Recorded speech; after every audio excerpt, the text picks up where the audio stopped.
It's now my pleasure to introduce our commencement speaker for this afternoon. Dr. David Miyashiro is the superintendent of the Cajon Valley Union School District. He was named the 2016 Superintendent of the Year by the Association of California School Administrators in Region 18. This is a pretty big deal. Dr. Miyashiro previously served as an assistant superintendent in the Encinitas Union School District, where he pioneered a one-to-one digital learning initiative, as well as a comprehensive health and wellness program. Dr. Miyashiro also served as a principal in the Fullerton and East Whittier school districts, leading 2 Title I schools out of program improvement status. He has a strong and fruitful connection with Concordia University over the years, teaching courses in our Master's in Education program and helping to inaugurate Concordia's successful and influential education symposium. Please help me welcome Dr. David Miyashiro to the podium.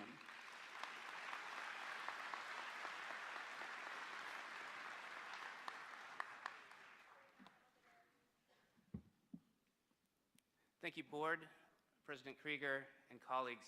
I look fondly upon my days serving in the Graduate School of Education, and it's so nice to rejoin dear friends and colleagues. Feel quite lucky to be here. Literally, last night I was in Michigan, Dearborn, Michigan, and we just beat the snow flurry. It's quite cold in Michigan. And I share that I took a team of principals and teachers with me to Dearborn to visit the Dearborn School District. We, together with Dearborn, serve the largest Middle Eastern refugee population in the United States. So between Dearborn and El Cajon, and I'm not sure why just our 2 cities, we are receiving a recent uptake of Syrian refugee students and Afghani refugee students, and all over the country from Somalia. And these children are showing up. We had just 100 new students from Syria alone in the last couple months. They come with us with a lot of trauma, a lot of unknowns, a lot of fear, and a lot of needs, most of them who speak no English. And so in Dearborn, they're experiencing the same thing. The one thing that we connected immediately on is we see this as such a privilege and honor to be the first Americans to greet these newcomers to our country. And I think that's what unites us all here at Concordia. In all of our programs, it's not just leadership that you've developed, but servant leadership. Author Dan Pink said that there are 3 keys to a successful speech: levity, brevity, and repetition. Let me say that again. Levity, brevity, and repetition. So I'm going to keep this light, keep this very brief, and hone in on 3 key habits that 10 years ago when I sat on that side getting my Doctor of Education, I learned that, and it helped me continue on the career in my own success. So I hope you learn these habits as well. Number 1, diet and exercise. 2, look for the assist. And 3, obsess on people. So start with number 1, diet and exercise. Reminds me of my high school wrestling coach, Mike Garcia. He would sit there and watch us in disgust. Miyashiro, what are you doing? Because we'd be putting Vaseline on our body, and then we'd take saran wrap and wrap it around the Vaseline, and then take trash bags and punch holes in the head and the sides, and then put that on, and then we put our sweats on to try to sweat out as much water as we can to make weight. And he looked upon us, he said, "That's just unhealthy, gentlemen. Diet and exercise." And what he said was, it's not what you don't eat, it's what you do eat. But that's not the diet and exercise I want to talk to you about. As you reflect over the last 2 years and your coursework and the habits that brought you here today to receive your degree, what were you doing? You surrounded yourself with colleagues and mentors. You had the guidance of expert professors. You read content. You watched videos. You did group projects. And it's the process, that diet and exercise that fed your heart, your mind, and your soul. And it's important that as we commence today, that you continue to have that network of diet and exercise for those reasons. The process is what we've learned, and the process must continue beyond graduation. 2, look for the assist.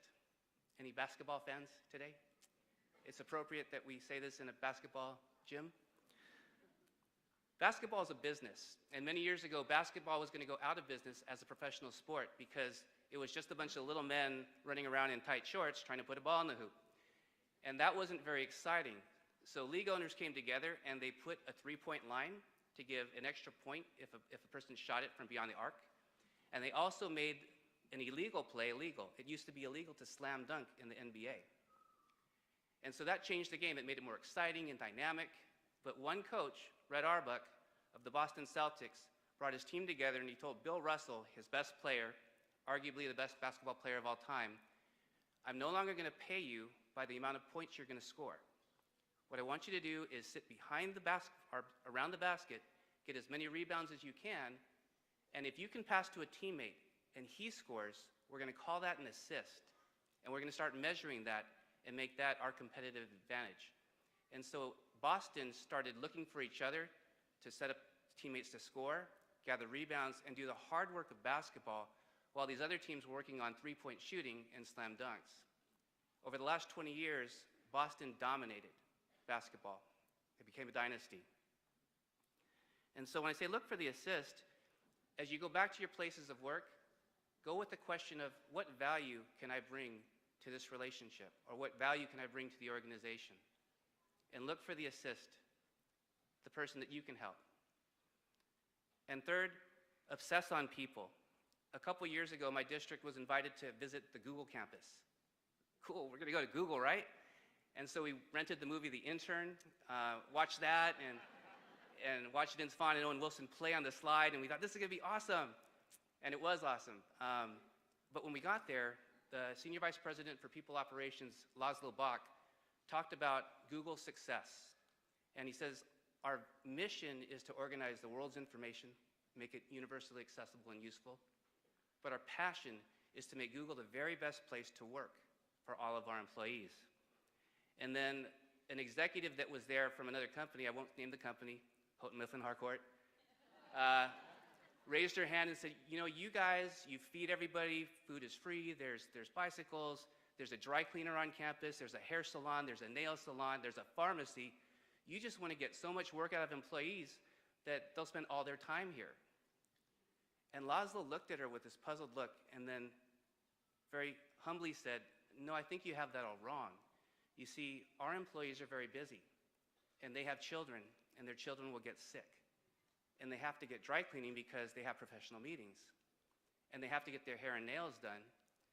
We care so much about our employees that we want them to do that during their workday, so that when they go home at 5 o'clock, they can focus on being a mom, being a wife, being a husband, being a father. And that executive from Houghton Mifflin Harcourt sat down and was corrected. And then he went on to say, if you obsess on your people, then your practice will improve, not the other way around. And so if we take that back to our places of work, for example, in our school district, we're trying to find ways to allow teachers to do the work of planning and lesson design and assessment and all the things they typically do after school or at home during the workday, as they do in Finland, so that at 4 o'clock, our teachers can go home and just focus on being parents and loved ones. So, diet and exercise, look for the assist, obsess on people. And so I challenge you today, look around you at your classmates. Don't just exchange information, but after the ceremony, open your calendars on your phone and make appointments. For me, I pray with the leaders in my city of El Cajon, city council, church leaders, pastors, and several business owners. And every first Monday of the month, we come together at one of the churches, we share our issues, and we pray. And one person's responsible for bringing a professional article or issue. And that one practice has helped me more in my career now than anything else I do in terms of professional development. So establish your network. And 2, look for the assist. One of the things in basketball, after somebody shoots and scores, after Kevin Durant slams it, he points to Steph Curry to say, thank you for the assist. You see this happening in basketball?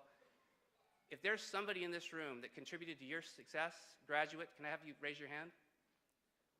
And point a finger and acknowledge the assist.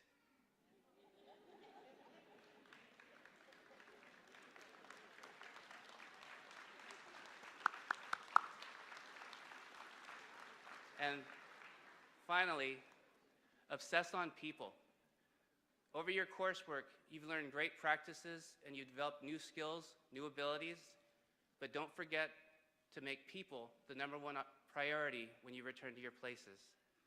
How we treat them, how we interact is the most important thing we do. And the people that we serve, our clients, our students, they'll feel the benefit of the relationships of the adults in the building. And I'll finish with one quote that one of my legend heroes, Vin Scully, shared on his success. Anyone know Vin Scully, voice of the Dodgers? In an interview, he shared a quote by Sir Laurence Olivier. And he said, "The reason I was successful was I had the humility to prepare,